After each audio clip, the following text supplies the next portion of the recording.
Welcome to Bloomers in the Garden. I'm Len Schroeder. And I'm Julio Zamora. Hey, if your hollies are not producing berries, we have to have the talk. We'll explain in our first segment. It's time to winterize your fig tree. We'll explain what you'll need to do in our second segment. Are you looking to attract more wild birds? We'll help you out with some great tips in our third segment. We have an update in the glow-in-the-dark Firefly Petunias. Hear all about it in our fourth segment. So what's in a name? Ever wonder where plants get their name? We'll find out where the Annabelle Hydrangea got its name in our final segment. So stay tuned, and we'll be right back in the garden right after these messages. High-yield brand bone meal contains 10% slow-release natural phosphorus. It helps all plants to develop sturdy root systems and stimulate healthy growth. You'll use it every time you plant bulbs, but it also is an excellent supplement fertilizer for roses, flowers, and vegetable gardens.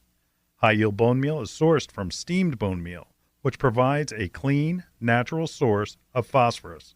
High Yield is brought to you by VPG, the Fertilome people. You're listening to Bloomers in the Garden Radio. Listen anytime through your favorite podcast provider, or see and hear us by subscribing to Bloomers YouTube channel. Bloomers in the Garden Radio is heard in Philadelphia and throughout the whole Delaware Valley every Saturday. First, wake up with us at 6 a.m. on WNWR The Word at 95.3 FM and 1540 AM. Tune in at 8 a.m. to Bloomers in the Garden Radio on Talk 860 WWDB. A rebroadcast of Bloomers in the Garden Radio is played each Saturday evening at 5 p.m. on The Word, 95.3 FM and 1540 AM. On Sunday at 8 a.m., we can be heard throughout the New York tri-state area on Classic Oldies, 1250 AM WMTR. Thanks for listening, and we'll see you in the garden. Bloomers in the Garden is brought to you each week by Bloomers Home and Garden Center.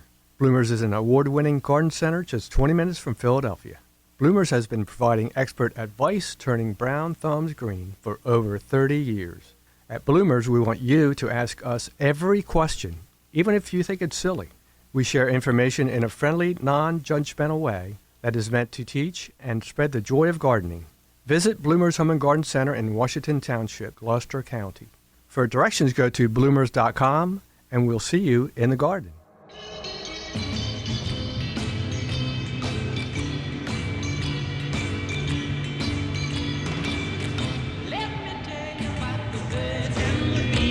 And the flowers and the trees. So if you want berries, Yeah. I'm sorry, you've got to have a pair of male and female hollies in order for them to pollinate. And what happens? They get pregnant and they have berries. They gotta do their thing. Any parents that have children in the car. Again, you think about your garden, that like a tomato, it has the same pollination, the male and female parts in their flowers. And that, again, we talk about this all the time, right, Julio? Yeah, we do. Intelligent design. Yeah, it is. It is. I mean, it kind of goes all the way through. Reproduce. But then again, the chicken or the egg.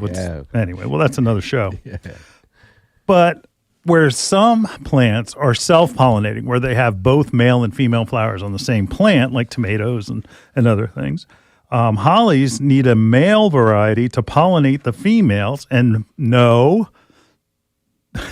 if you're ever wondering, and I know we're past the election, but men cannot have babies, okay? Yeah. That Right. male hollies cannot get berries. Yeah, they don't. But male hollies don't have, like many men, don't have much in moral department. So they'll pollinate a bunch of female hollies in order for them to get the berries. But then again, you need to know what type of holly you have. And what I find is interesting is some of the names when you go and say, for instance, you have winterberry holly. Winterberry holly is a deciduous holly, beautiful red berries. You always see it in pictures where it has a cardinal on it in the snow. No, yeah. Always. But they need to have a male pollinator, and they have, like Jim Dandy. Jim Dandy is the pollinator for a female winterberry hollies. We'll be talking about names later on. Oh, well, we will, but it just is. It's the way it works. But one male holly can pollinate 5 to 10 female holly plants. So you don't need to have 1-to-1. So they're not monogamous. Right. It's going to be an interesting show. Yeah, it is. And so, you got to know what type of holly you have. And for instance, if you have, we get it all the time, but people will stop into bloomers and say, my holly just doesn't get any berries. It may get flowers, but if it gets flowers and it doesn't produce any berries, maybe you have a male where it's never going to get berries, or maybe you have a female and there's no male to pollinate it close by. Again, it ends up, it's an unfertilized female. So anyway, birds and the bees. If I only thought of this when I was talking to my children about this stuff. Anyway, that they would have no idea what I was talking about then. No, They didn't. They did the first time. There are several reasons. Again, it's if you have hollies that are not producing. Okay, one of the cool things is that there's just not enough bees coming to your holly that are, and that's where we go to the birds and the bees, where the bees need to cross pollinate, go from the male to the female, and that they will pollinate those berries. So that's why, I think in this spring, when we talk about, before we hit gardening season, we're going to talk about putting in a pollinator garden in your vegetable garden. Just a strip of plants that attract bees and things that will pollinate your fruit, because you'll get, just bear with me for a minute, you'll see the connection. The more pollination you get on your vegetable plants, the more your production will be. So right now, you may be counting on just bees showing up, and they do. But if you have pollinators who attract more bees, you'll have more success. Yeah. Especially sometimes there's tomatoes where there's sprays that you put on tomatoes for blossom, for where the blossoms drop off and they don't get pollinated. So that's just something. But in any case, it's important to make sure that you have them close enough. And it doesn't have to be like right next to it. It could be in your yard. So it's not like you have to have a row. Like think of it, you're planting a hedge of hollies and all of a sudden you've got one on the end that's the male, and that one never gets any berries and it looks stupid because all of the other ones do. Yeah. You don't have to do that. You could put it in the background.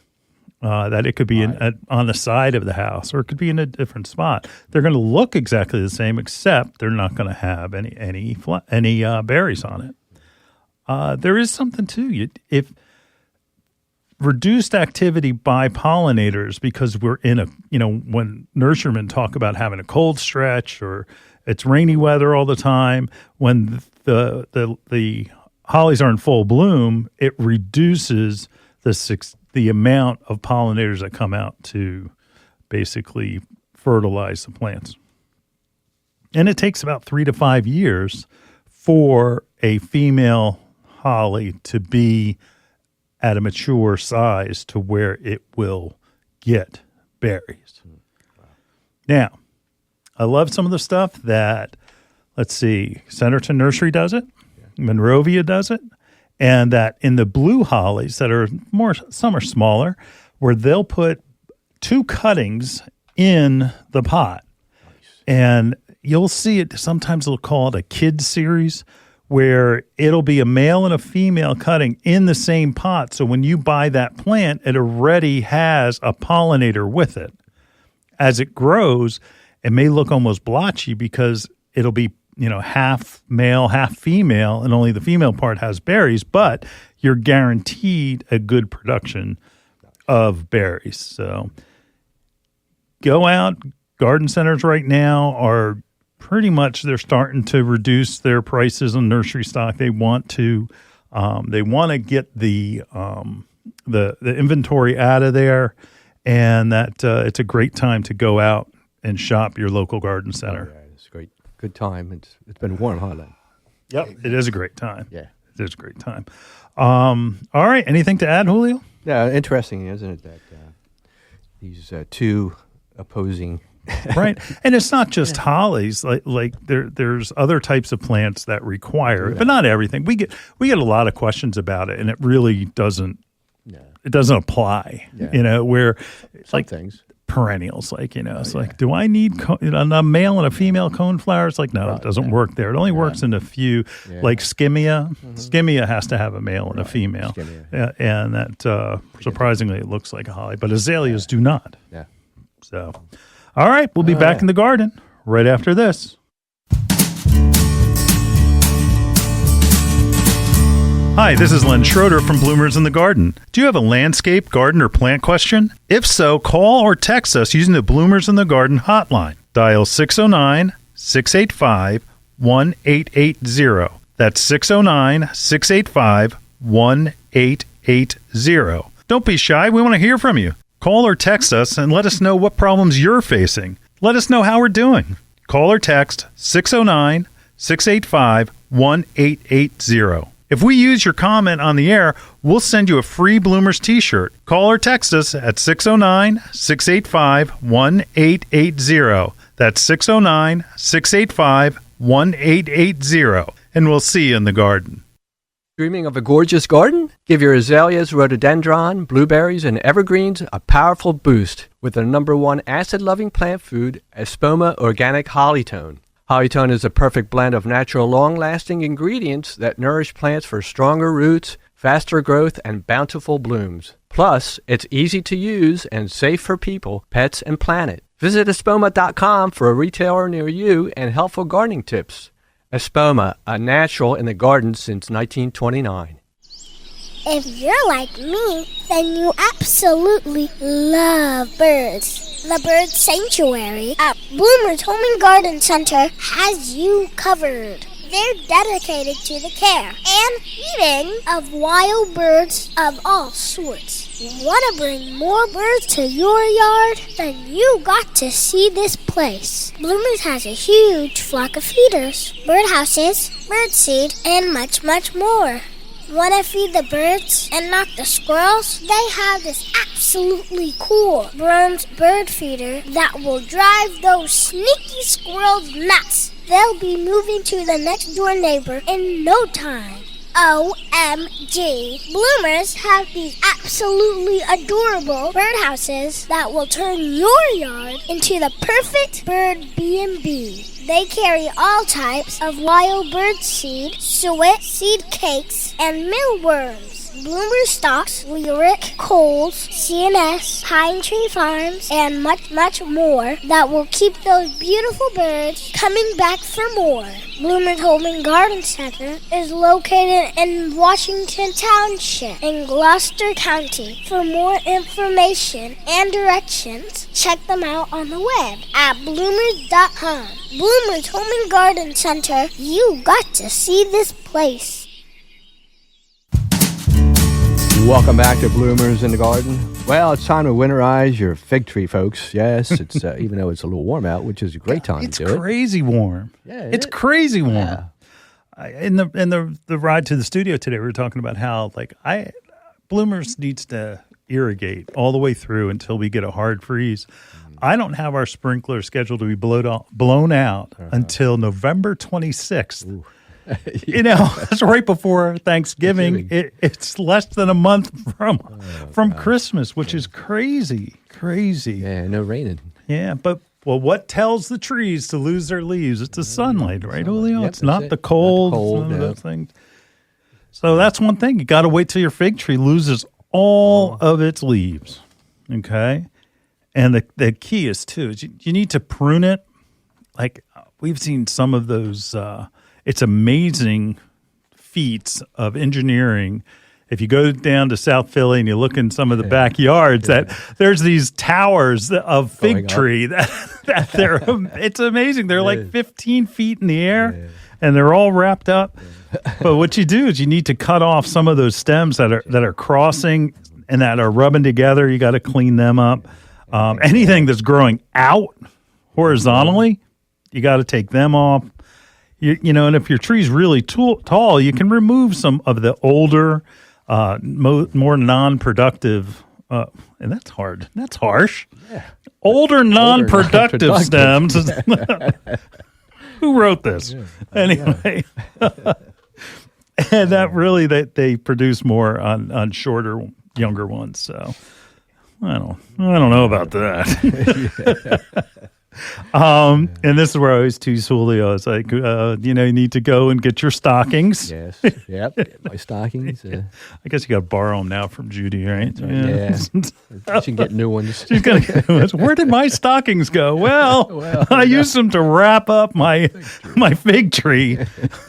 And, and the whole point is that it widens the area where you're tying it up. Like some people, like if you use wire, my gosh, you're girdling you're damaging the wood on the fig tree. Even string, you want to use something that is going to have a wider surface area that's not going to damage that. So even if you're doing roses and tying up roses and things like that, think about using stockings. Yeah, give it a little bit. And this day and age, nobody's going to question any man going in buying stockings. So just go get them, and you're going to buy the cheapest you can find.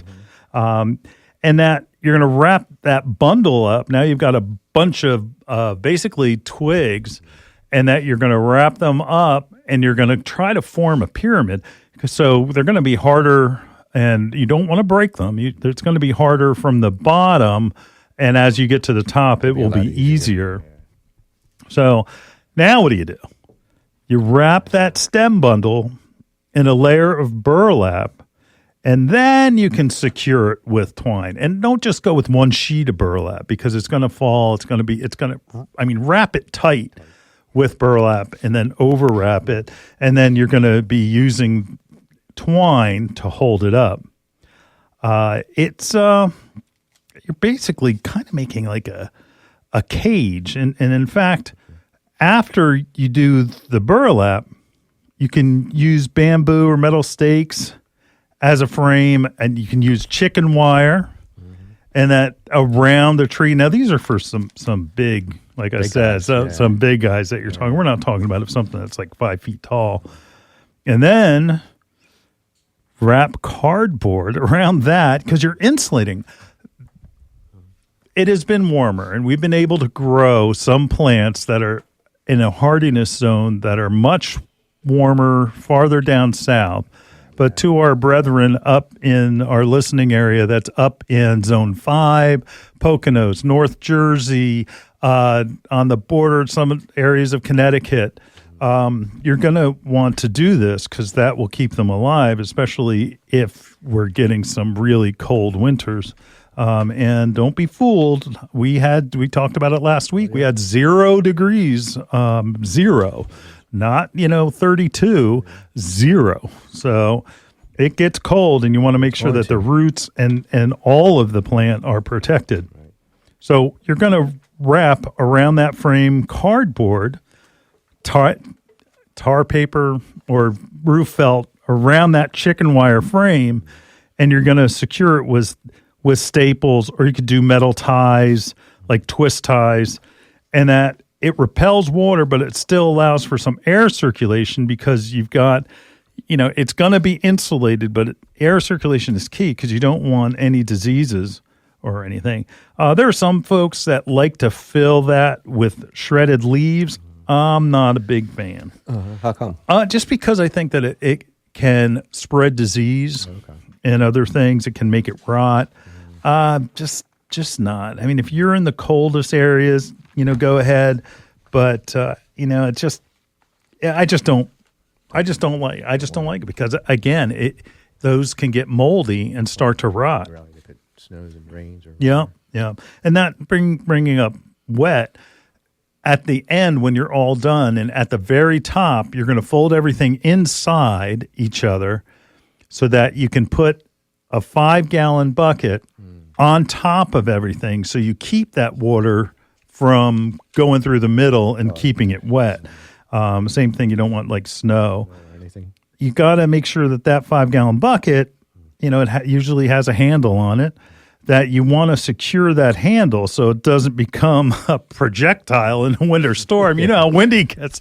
All of a sudden, you take out your neighbor's bay window with your 5-gallon bucket off your fig tree. That wouldn't be good. That wouldn't be good. So now you've got it wrapped up and you're waiting. It's going to be nice and thermal protected. When do you unwrap it? When the freeze warnings have slowed. Not frost, but freeze. You can easily look up now on the internet, like when does it go and stop freezing? Like it can freeze at night, but not be 20 degrees. You can't do that. So you need it so that it's not going to freeze. Frost is different. You can let it get a frost on it. That's not going to work. That's going to hurt. All right. So Julio, say you have a fig tree that's in a pot and you grow them in the pot, like on a patio or something. Now what are you going to do? You're pretty much doing the same kind of thing, Glenn. So you're going to... Same kind of thing. Yeah, I couldn't hear you because Yeah, you weren't... you're going to do this, basically the same kind of thing that you're doing. Yeah, so you're going to protect the tops of it. If you can bring it into a unheated or a sun porch where it doesn't get terrifically cold, that's not a bad idea. Or into a sun porch that is slightly heated that you keep like 50 degrees or less, but not freezing. You could do something like that. You're going to water that. You're going to need to water it though, because its roots, it doesn't fully go dormant. Its roots are still active, so you want to keep it watered. And honestly, with this season that we're having, and you're going and taking your fruit tree and you're wrapping it up, protecting it from the future freeze that we're going to have, make sure you're watering it. You're still watering it. Right now, it needs water. Looking at some of the landscape plants around, they need water. There's almost like a false sense of security that, whoa, they're dormant. They lost their leaves. No, roots are growing. Just because plants don't have leaves, their roots are growing. Warm. Their roots are growing. I think that's about it. Yeah. It's just make sure that you keep it so that it's wrapped up. If you go longer when you unwrap it, it's probably better than if you try to beat it's like, oh, look, it's going to be 35 for the next 15 days. It's above freezing. And then all of a sudden we get 20 degrees and you think that it's okay in February. Like a certain unnamed person who planted his... Don't throw me under the bus. Come on. It's February. I'm going to plant my poinsettia outside. Hey, it was 71 degrees. Yeah, for a day, Yes. But it lived, which is the amazing part. And it's still living. You must be living right. Yeah, man. Absolutely. Anyway, that's it. If you've got questions about actually taking care of fig trees, but any of the other plants, like we've talked about roses on the show, but if you happen to miss that, please give us a call on the hotline, which is 609-685-1880. We'll answer your questions, and if you make it on the air, we'll get you a T-shirt. That's right. We'll be right back right after these messages.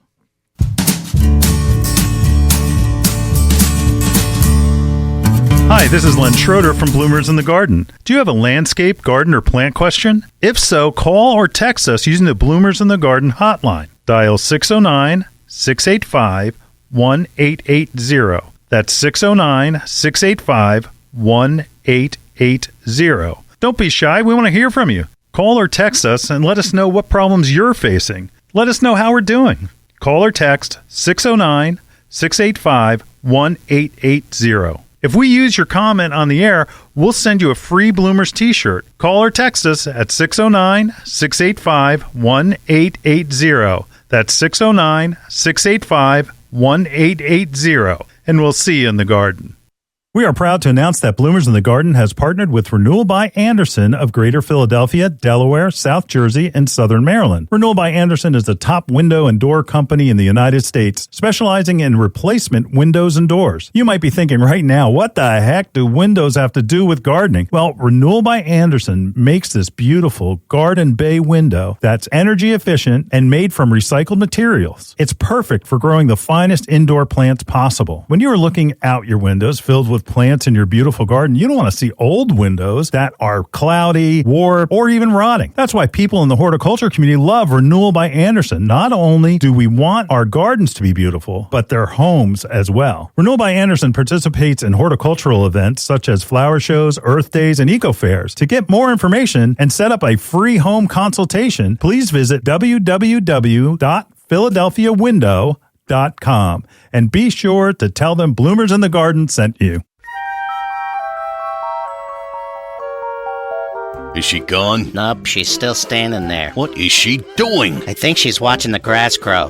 That's our job. I know, right? She's watching the grass grow, the flowers grow. Ooh, look, the trees are growing. Can't say as I blame her. Remember where she bought all this stuff? Duh, bought us there too. Bloomers Home and Garden Center. Find us online at bloomers.com. Hey, welcome back to Bloomers in the Garden. Did you know that 40% of the population feed wild birds? Ooh, that's pretty high. It is the number 2 after gardening, the number 2 outdoor activity. I find that's pretty amazing. And why do we even feed the wild birds? Go fend for yourself. Well, it's because, like we always say, like on your perennials, don't cut back your perennials until spring. Let the seed heads form so that the birds can get it. But unfortunately, with let's just say lots of urban space, that it's not filled with things that the birds can eat. So they need to be supplemented with wild bird food. 50 million Americans feed the birds. And that here's why. Several studies have proved that feeding the birds helps lower stress, anxiety, and depression. Oh, I'm going to feed them more. So, like one of the most popular birds, I love seeing cardinals, not just when they're in that winter scene with the pollinized fertilized winter berries, but anytime. And that cardinals are like, especially they like to perch. They don't like to cling on. Sorry, I mean my head just went off into cling on. They don't like to cling on. Do you know where you don't have any idea where I'm going. Come on, Aaron, cling on. I'm trying to follow you. You aren't following me at all. Anyone? Star Trek, cling on. They cling on. Where's Sam? Sam knows what I'm talking about. I wasn't a Star Trek guy. Sam has got to be a Star Trek guy. Kind of. Kind of. He's disqualifying himself already, Sam. Commit yourself. Before you get the question, you disqualified yourself. All right, so cardinals do not like to have a Klingon feeder where they will perch on the and cling on to, say, like the wire part of the feeder. There are specific types that will cling on, like it's actually type of cling on feeder. But cardinals, they want to perch, and brome feeders has the great squirrel-proof feeder, and that the best thing about it has what they call a cardinal ring, which allows them to perch. So they'll be able to perch on there, and they'll be able to go and feed, and your squirrels will get pissed off because they can't get the food. So clingers now, okay, they go and they'll go up and that they'll even go upside down to eat. So what type? Woodpeckers for sure. Titmouse, chickadees, nuthatches. Wasn't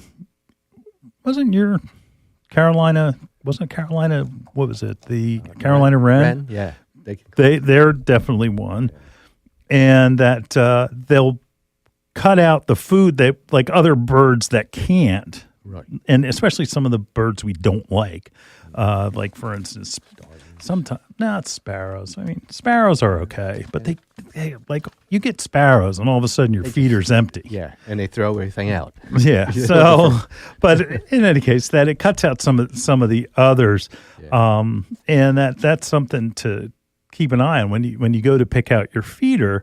Talk to your local garden center. Ask them about as far as will will this detract? Like grackles, for instance, is a bird is like a bad bird because they come and they'll come in, fly in, and it's not just one. It's like all of a sudden they're emptying out your feeder. So the better food, no matter what type of feeder you have, the better the food. Okay, the better the clientele. Yeah. Okay. So what happens is, like, if you buy crummy bird seed from Sam's Club and it's like a giant bag for, cheap, there's a reason. And it's because it's filled with filler. They put some good stuff in, but then they'll put in like red Milo, or they'll put in millet, or they'll put in things that not a lot of birds like. Yeah, you even see twigs in there sometimes. Yeah, that's right. And what happens is that, all of a sudden you think that, oh, they really like that food, but then you find that it's all on the ground feeding the squirrels and some of the mourning doves, which is kind of nice. But it just makes a mess. And then you start attracting rodents, and then you wonder why I have mice in my basement. And like right here in studio, we have Cole's Hot Meats, and it basically is whole sunflower. World Series is just on, right? Mm-hmm. Aaron, are you a sunflower guy where you take the shells and you shove the whole thing in your mouth? No, I actually I go and get them without the the shells, like the hot meats, but for human consumption. I mean, when I was younger, we used to chew them. So if you were watching the World Series, you saw when they would show the dugout that these guys are like spitting out shells. Right. The issue is when you have hot meats, they'll eat every kernel. When you buy, say, black oil sunflower, they have the shells in there, and the shells take up so much airspace that you actually are getting more for your money by buying the whole thing. Just like Aaron just said, where you feed the shelled seeds to the kids, but they've got to spit that out, and that it ends up taking more of that surface area out, and that where again what are you getting for your money? It may be more expensive to go with the straight sunflower hearts, where it's cheaper to go with the black oil sunflower, but everything is edible in this at the sunflower heart bag as opposed to black oil. Black oil ends up they're basically chipping out the seed and laying it on the ground and everything else, and then it attracts some, just to say, not nice things, rodents, basically, where they'll go and try to find something that's still left to eat. One thing, love it, safflower. If you hate squirrels, now you won't attract as many birds. It's almost you have to train them, where cardinals love safflower. Now, safflower, and there's a safflower and sunflower mix. You can get straight safflower. The cool thing about safflower is that it's bitter to squirrels. Now, let's go back for a minute. We were talking about hot meats, right? Yeah. Hot meats it has capsaicin pepper in it, so that it doesn't attract the squirrels. Like if you think of a ghost pepper, did you ever eat a ghost pepper? Hot. Oh, yeah. Do you like hot? No. No, because you're Cuban. Yeah. You're Cuban, so that's Mexican. That's Mexican. Yeah, you got it. Aaron. You look like somebody who would dare to eat a Carolina Reaper pepper. No, sir. I wouldn't try it. No? Remember he's got stomach problems. Oh, yeah. You talk about you ghost remember peppers. it twice. Nobody. Anyway, that's another show. But where squirrels have saliva glands, so squirrels can taste and feel that heat, where birds do not. So birds can go ahead and eat that hot pepper that's on the squirrel-proof feed mixes that are out there, and that's why they don't, it doesn't really slow down the birds at all, but it certainly slows down the squirrels. Safflower is one of the same things where the birds like it, and there's some that don't, like grackles don't like it, which is good because we don't like grackles. But where the safflower will feed the birds like cardinals and the birds that we want, But the squirrels, because of the saliva glands, taste it and it's bitter to them, so they don't like it. Now, I never asked a squirrel, but that's what the research has shown. Right. Don't be discouraged if you put a feeder out. It's brand new, first time you're going out there. Look, honey, we're putting a feeder up. Yeah. And you go out there and you fill it with feed, and like nobody knows it's there. Yeah. Just wait. Just wait. I'm at the point where my birds are mad when I don't feed my feeder. I mean, I feel guilty. They kind of all are looking around. I think it's like that scene from The Birds where they're going to attack me. It's like, where have you been? But where all of a sudden you'll get to that point where you'll recognize some of the birds that are coming to your feeder, and that it's an interesting hobby. And that's why, makes your blood pressure go down and gets you relaxed, unless you're like, oh, darn it, I got to feed. Put the feeder in there. But when you're watching, I mean, is she still watching the bird feeder? Yeah. Now it's been 2 years. Yeah. And she still is. They're still going strong. Yeah? Oh, I love that. I love that. So go out there, get a good bird feeder, get something that is a squirrel-resistant feeder. I recommend Brome, just because it is such a good brand, reliable, guaranteed. They'll do all kinds of things where if like something happens where your tube breaks or something, I've had it personally where they sent me the parts or fixed it. So Brome feeders, and that they're actually out of Canada. So it's not something, maybe it's built in China. I really don't know. But I know that the company is headquartered in Canada, and that's the brand that I would go with. Like them very much, and I've had the same feeder now for several years. So can I make a suggestion? Sure. Also, I suggest everyone put the feeder in a place where they can admire it, where they can actually sit down and relax, because like it's right outside my daughter's window, and on days like we've had all month where it's super super warm, we can kick back with the breeze coming in and admire the birds as they come, and they're chirping in and out. It's beautiful. Good suggestion. I have one similar thing. It's right outside so you have a sink and your window's above your sink. I have one right outside that window, so that while I'm either doing dishes or doing something, in the sink or that area, also that happens to be near a screened-in porch that we have now. Granted, I haven't been out there too much lately, but still I can see the birds. So make sure that you can observe. Yes, That's good. But it's not going to scare the birds. Trust me. When they're hungry enough, they're going to go eat it.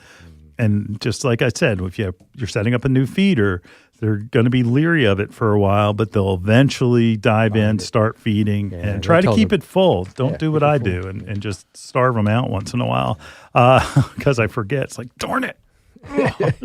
But keep it full, and that you'll be amazed on how many different types of birds will feed off it, like downy woodpeckers. I had a full-size woodpecker on the thing, and it was like, looked like a Jurassic Park bird.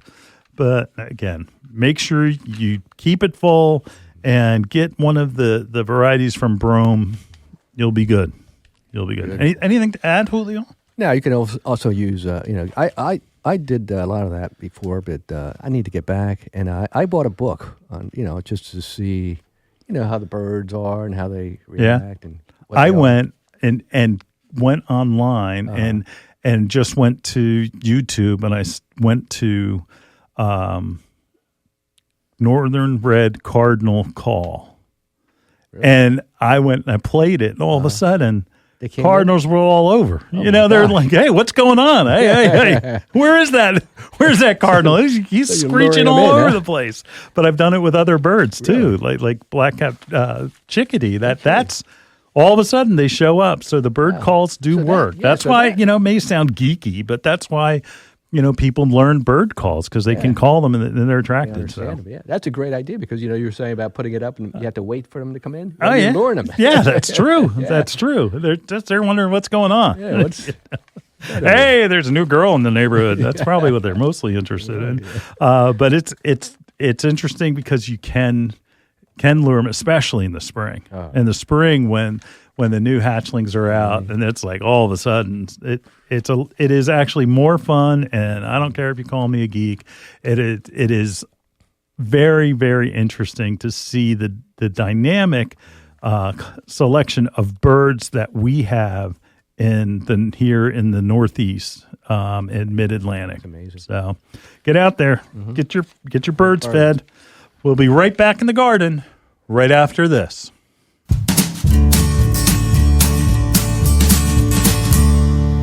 Hi, this is Len Schroeder from Bloomers in the Garden. Do you have a landscape, garden, or plant question? If so, call or text us using the Bloomers in the Garden hotline. Dial 609-685-1880. That's 609-685-1880. Don't be shy. We want to hear from you. Call or text us and let us know what problems you're facing. Let us know how we're doing.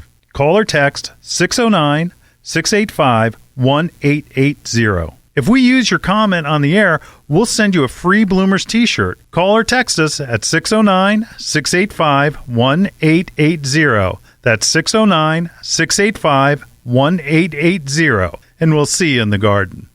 Fertilome's Triple Action contains 70% neem oil and 0.25% pyrethrins as a concentrate and ready to spray.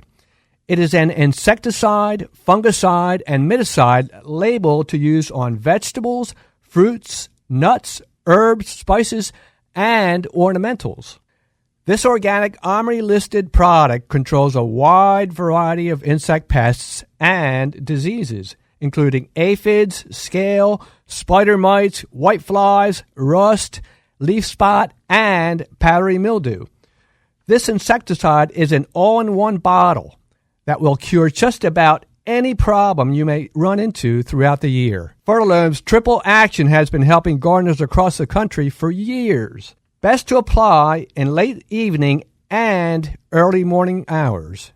Mix 1 ounce, which is equivalent to 2 tablespoons in a gallon of water. The best part is Triple Action may be used up to the day of harvest. So the next time you are visiting your favorite garden center, ask for Fertilome's Triple Action and expect to have the best looking plants in the neighborhood. Fall is for planting. Visit Bloomers Nursery and let one of Bloomers nurserymen help you lay out your next landscape project. Bloomers has the finest selection of fall flowers. Hardy mums in multiple sizes, celosia, coxcomb, winter pansies, ornamental peppers, ornamental kale and cabbage, and all types of grasses. Bloomers has a frightening large selection of face pumpkins, flat stacking pumpkins, gourds, and fall decorating items. Come visit Bloomers, the store behind the radio program, open 7 days. Go to www.bloomers.com. That's www.bloomers.com.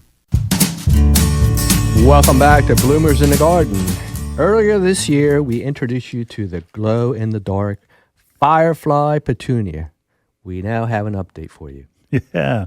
Received from one of our main growers, a big grower, to ask a survey about Firefly Petunias. Basically, they're trying to decide whether they should grow them or not. I reached out to them and talked to one of the gentlemen at the greenhouse and basically said, look, I grew them. I gave plants to both Aaron and to Julio. I had my sister buy. I'm not buying my sister plants. She can buy her own plants that she was growing in South Carolina. Plants were expensive. They are $40 a piece. I got 15 and planted them in a pot. Aaron, did you plant yours in the ground? Yes, I did. Aaron's went in the ground. Where did yours go, Julio? I repotted mine in a pot. And what size pot? A 20-inch. So big. Yeah. One plant, or did you mix it with something else? No, I had one plant. But one plant, and yeah. Did it grow? Not as much as I would like. Yeah. I understand that. Mine were in a pot that big, but it was mixed in. Or I had two pots. I had one that was mixed, and I had another one that was all the Firefly Petunias. And let me back up. So what's great about Firefly Petunias? They glow in the dark. I mean, they literally glow in the dark. So when it's nighttime and there's no light, they're glowing in the dark. How cool is that? And okay, it's a science. We talk about the science. Horticulture is science, everybody. They took the DNA from a iridescent, which means glow in the dark, mushroom and crossed it into the petunia. Wow. The buds glow, the flowers glow, the actual veining on the leaf glows. And I mean, it's not something where you can, light up a walkway so people don't fall, but you can see it most of the time. Now, the questions were, is your customer going to pay $40 for a 4-inch pot? Ooh, it's pricey. Our conclusion, not only with, the three of us, but also my sister and also the greenhouse, because they trialed them as well, it's a great idea. And who read the article? Did you read the article? I did. What did it say, Aaron? Yeah, it said that they were at the top of the list for garden inventions for this year. So the most unique, innovative product in horticulture for this year. Yes. Okay. I get it, but it's not ready for prime time. I agree. We found when it was cooler, they did good. They did fine. They filled in. They look like a regular petunias. Like, for instance, like wave petunias are easy peasy. Drop them in the ground. They take over. This is not like that. Mm-mm. They did well when the weather was cooler and a little bit on the drier side, but where you could control watering. By the time we got into July, August, they were turning yellow. It didn't matter if you gave them fertilizer or water or kept them dry. It just wasn't working. Yeah, I think I lost my leaves, my flowers almost immediately. Yeah. When I put them in the ground. I mean, they were still hanging in there, but I just didn't get any more bloom or growth. Yeah, and I would be afraid, one, first of all, you're paying a lot of money for the plant, and two, it just didn't have it lost the glow-in-the-dark appeal when the plant looked sickly during the day. So, and also one of the things is it needed to have no light. I mean, it was glowing no matter where you had it, but if you had some light and there was like light pollution around or something else, you couldn't tell that it was glowing in the dark. I know that there were times where that's all right, it's what I do. Okay. I walked out to the plant and to a big pot, and it was a big 20-inch pot, and I kicked the pot to make it jiggle so I could see, oh yeah, that's where it's blooming from, because the flowers are white, and sometimes you just can't tell whether it's a little bit of from the full moon or something along those lines, where again, it's just not ready. But I'm not saying it's a loser.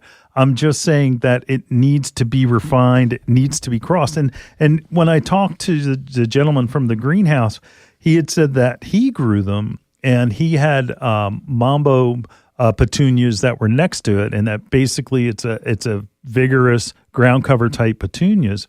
And he actually had now just like berries we talked in the earlier segment, it crossed where the flower cross produced new plants and new seedlings. The seeds came up, and it had the properties of the glow in that mambo petunia cross. So that's great, because it doesn't necessarily only need to be a vegetative cutting, but we'll see. I mean, there's a whole thing, also shaded where he shared with me about royalties. Each one of those plants, like I said, it's costs $40. $10 of that is a royalty that goes back to the parent company. So they deserve whatever, right? Sure. But when you buy a plug of plants, like say I'm a grower and I'm going to step that plug into a 4-inch pot or into a bigger pot, that there's 120 plants in there. That's $1,200 in just royalties. Wow. Holy smokes. It's cool, but it's not that cool. No. But I guess it was for me to buy it the first time. Will I buy it next year? Not yet. Not yet. They need to change it. They need to hybridize it. They need to. They've got to get it ready for prime time, because I don't want to disappoint my customer with something that they're going to fail on, because they're expecting it to be a wave petunia or a proven winter petunia, where it's almost like just add water and it grows gigantic. Where this is not an easy. It's just struggles. Plant struggles.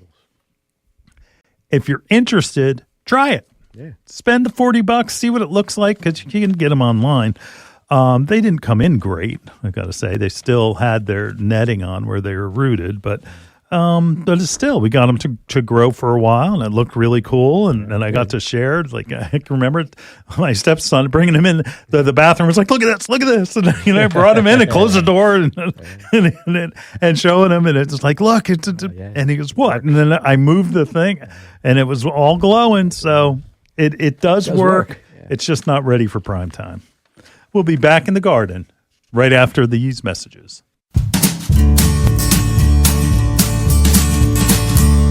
Hi, this is Len Schroeder from Bloomers in the Garden. Do you have a landscape, garden, or plant question? If so, call or text us using the Bloomers in the Garden hotline. Dial 609-685-1880. That's 609-685-1880. Don't be shy. We want to hear from you. Call or text us and let us know what problems you're facing. Let us know how we're doing.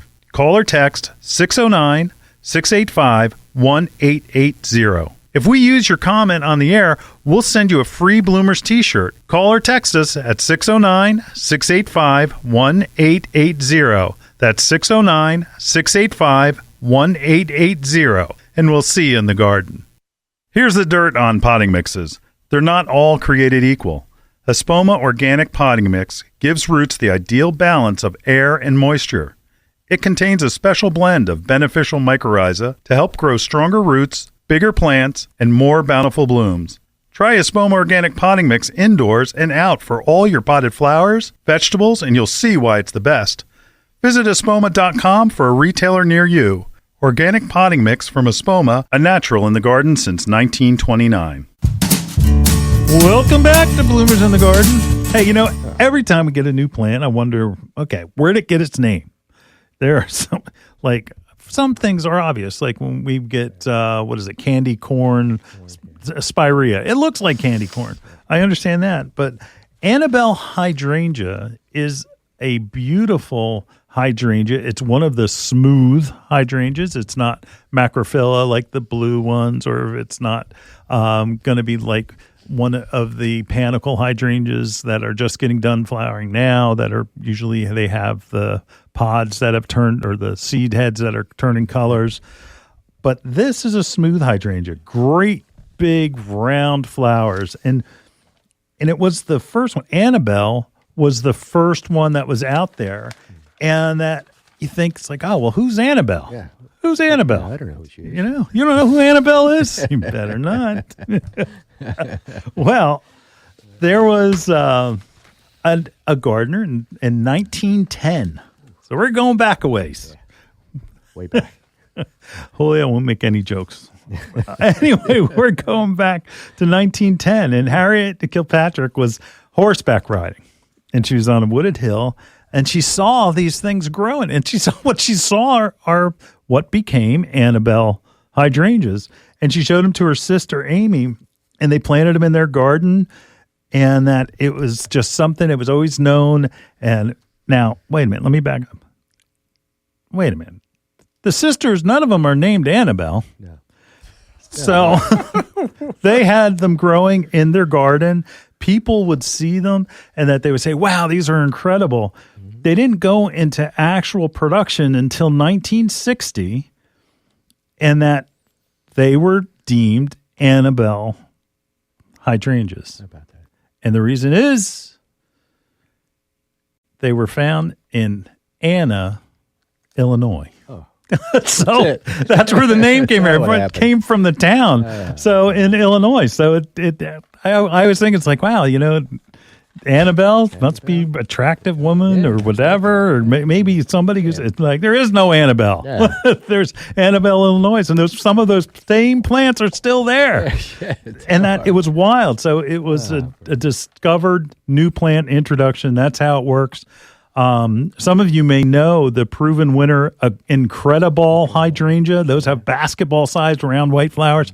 That is another type of smooth hydrangea, kind of like the Annabelle. So just think of it as Incredible is the modern Annabelle. So, So, again, if you want to pick out a nice plant, smooth hydrangeas. Take a look at smooth hydrangeas because they are beautiful. They're huge. All right, Julio, anything to add about Annabelle? No, I'm glad you told me all about Annabelle. Yeah, I'll tell you about Nellie Stevens. We'll talk about Nellie Stevens Holly. Yes, right? Great.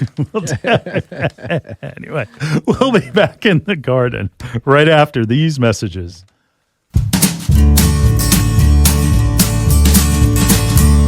Hi, this is Len Schroeder from Bloomers in the Garden. Do you have a landscape, garden, or plant question? If so, call or text us using the Bloomers in the Garden hotline. Dial 609-685-1880. That's 609-685-1880. Don't be shy. We want to hear from you. Call or text us and let us know what problems you're facing. Let us know how we're doing.